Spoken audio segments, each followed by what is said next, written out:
সম্মানিত ভাইয়েরা, খেয়াল রাখবেন, কোন পীর সাহেবের ব্যাপারে যদি আপনি রিপোর্ট চান, পীর সাহেবের বউয়ের কাছ থেকে শুনবেন। কথা কয় না, বোঝে নাই বোধ হয়। একজন পীর সাহেব হুজুর উনি কেমন, রিপোর্ট নেবেন কার কাছ থেকে? কার কাছ থেকে? বউয়ের কাছ থেকে। একজন বড় সাহেব, বড় নেতা, তার ব্যাপারে যদি রিপোর্ট পেতে চান, আমি কয়েকটা জায়গা বলে দিই, এই জায়গাগুলো থেকে রিপোর্ট নেবেন। 1 নাম্বার তার ড্রাইভার, 1 নাম্বার। 2 নাম্বার তার বাড়ির দারোয়ান, 2 নাম্বার। 3 নাম্বার তার খাদেম, 3 নাম্বার। 4 নাম্বার তার ঘরের কাজের মেয়ে, 4 নাম্বার। এদের কাছ থেকে আসল রিপোর্ট পাওয়া যায়, ঠিক কিনা? এবার বিশ্বনবীর ব্যাপারে বিশ্বনবীর খাদেম কি বলে শুনবেন? বুঝে নাই বোধহয়। বিশ্বনবীর ব্যাপারে বিশ্বনবীর খাদেম কি কমেন্টস করছে শুনতে চান? খাদেমের নাম আরো জোরে বলতে হবে। আনাস রাদিয়াল্লাহু তাআলা, আনাস রাদিয়াল্লাহু তাআলা আনহু বলেন, বিশ্বনবী যখন মক্কা থেকে মদিনায় হিজরত করে আসলেন, মদিনার অলিতে গলিতে আনন্দের বন্যা বয়ে গেল। তলা আল বাদরু আলাইনা বলে সবাই বিশ্বনবীকে বরণ করে নিল, সবাই বিশ্বনবীর সাথে দেখা করতে আসলো। সবাই যখন আনসারী নারী পুরুষরা দেখা করতে যায়, আমার আম্মাও বলল, আনাস, মক্কা থেকে বিশ্বনবী এসেছে, চলো তোমারে নিয়ে দেখা করতে যাই। আনাসের মা আনাস রাদিয়াল্লাহু তাআলা আনহু তখন খুব ছোট্ট, তিনি যে দেখে মানুষের ভিড়ে আনাসকে নিয়ে সামনে যাওয়া যায় না। আর তিনি দেখলেন মদিনার অলিতে গলিতে মানুষের ভিড়, আনসারী, আবাল বৃদ্ধ বনিতা, নারী পুরুষ সবাই বিশ্বনবীর সাথে দেখা করছে। আর যারাই দেখা করছে হাতে কোনো না কোনো হাদিয়া নিয়ে বিশ্বনবীর সাথে দেখা করতেছে। সুবহানাল্লাহ কইবেন না? আনসারী যত সাহাবারা বিশ্বনবীর সাথে দেখা করতে এসেছে, কি নিয়ে আসছে? কথা কয় না।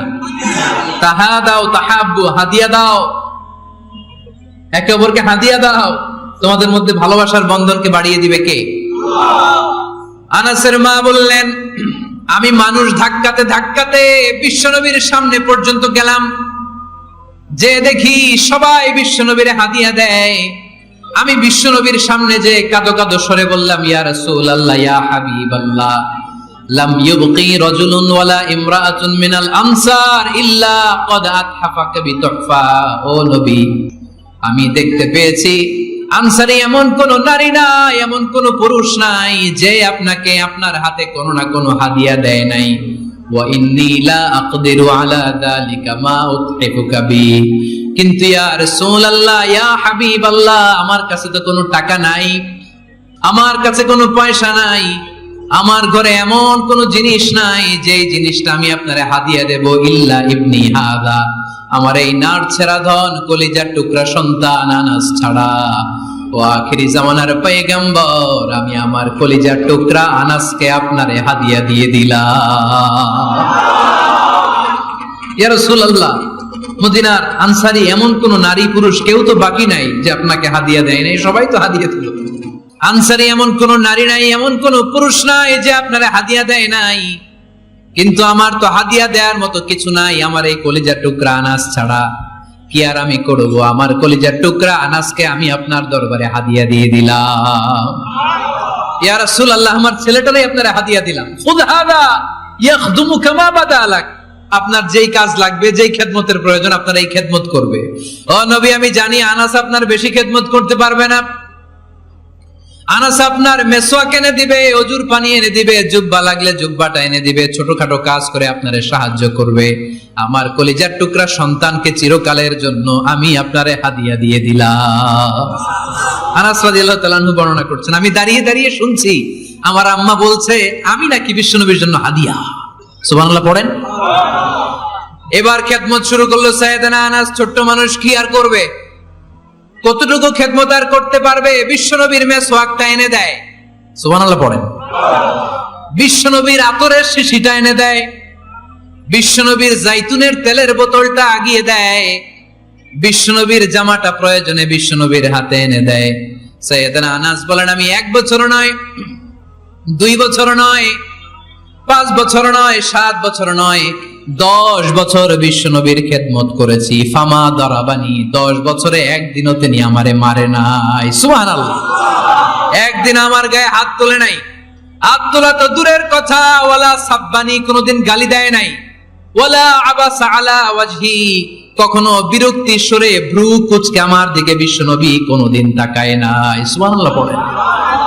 কোনোদিন আমার গায়ে হাত তোলে নাই। আরে হাত তোলা তো দূরের কথা, আমাকে ধমকি পর্যন্ত দেয় নাই। ধমকি দেয়া তো দূরের কথা, আমরা অনেক সময় বিরক্ত হয়ে ভ্রু কুঁচকাই না। এরকম বিরক্তি হলে আমরা কারো প্রতি বিরক্ত হলে কি হয়? কপাল ভ্রু কুঁচকে ওঠে, ঠিক কিনা? সাইয়েদনা আনাস বললেন কোনোদিন মারে নাই। খাদেম বলতেছে, খাদেম, বড় সাহেবের রিপোর্ট কার থেকে নিতে হয়? হয় খাদেম, নয় দারোয়ান, নয় ঘরের কাজের মেয়ে, তা না হলে ড্রাইভার।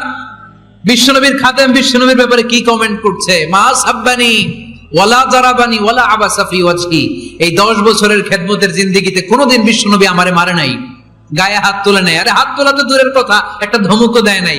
আরে ধমক দেয়া তো দূরের কথা, বিরক্তির সুরে ভ্রু কুঁচকে আমার দিকে কখনো তিনি তাকায় নাই। চিল্লায় বলো সুবহানাল্লাহ।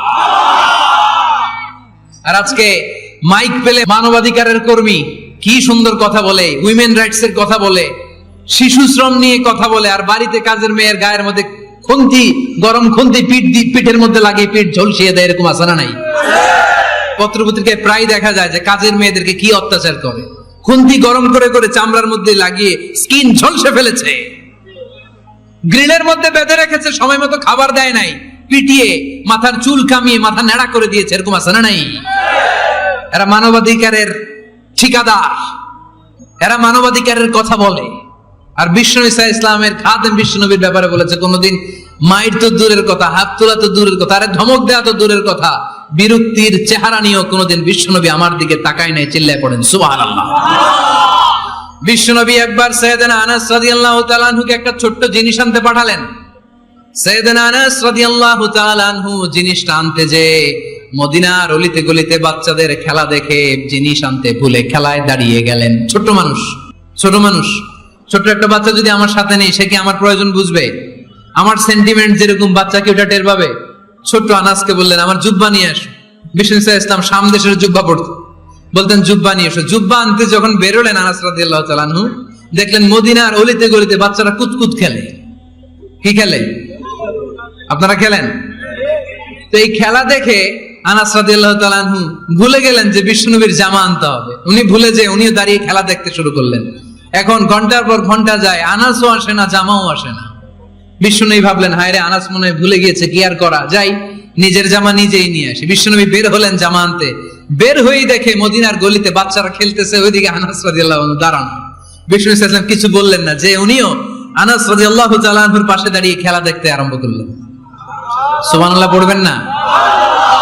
সাইয়েদনা আনাস খেলা দেখতে দেখতে হঠাৎ বিশ্বনবীর দিকে চোখ পড়ে গেছে। বিশ্বনবীর চোখের দেখে যখন সাইয়েদনা আনাস রাদিয়াল্লাহু তাআলা আনহুর চোখ পড়ে গেছে, সাইয়েদনা আনাস বলে আমার কলিজাটা এখান থেকে এই দিকে চলে আসছে। ভয়ে। কিসে? ভয়ে। উনি বললেন আমার গলা শুকিয়ে যেতে আরম্ভ করলো, কাঁপতে লাগলাম। আয় হায়, এখন আমার মনে পড়ছে বিশ্বনবীর জামা আনতে পাঠাইছিল, ভুলে গেছে খেলার আবেশে পড়ে। উনি বললেন বিশ্বনবী আমারে ধমক দেন নাই, আমার গায়ে হাত তোলেন নাই, জামা আনতে পাঠাইছি, এখানে খেলা দেখতেছো এটাও বলেন নাই, বিরক্তিও প্রকাশ করেন নাই। বিশ্বনবী শুধু একটা হাসি দিয়েছেন, স্মাইল। কি দিয়েছেন? একটা মুচকি হাসি দিয়েছেন। কি হাসি? সাইয়েদনা আনাস বলে ওই যে ওই দিনের বিশ্বনবীর মুচকি হাসির শাসন মরার আগের দিন পর্যন্ত আমি আনাসকে সোজা রাস্তায় রেখেছি, আর ডানে বায়ে নেই। শাসন করতে জানলে লাঠি লাগে না, শাসন করতে জানলে ধমক লাগে না, শাসন করতে জানলে পিট্টি দেয়া লাগে না। মুচকি হাসি দিয়েও শাসন করা যায় কি যায় না? সাইয়েদনা আনাস বললেন কোনোদিন মারে নাই, কোনোদিন ধমক দেয় নাই, সব সময় আমাকে আদর করেছে। চিল্লায় পড়েন সুবহানাল্লাহ। এজন্য সব সময় বিষ্ণু সাল্লাল্লাহু আলাইহি ওয়াসাল্লাম শ্রমিকদেরকে ভালোবাসতেন। শ্রমে কোনো লজ্জা নাই, লজ্জা হচ্ছে অলসতায়।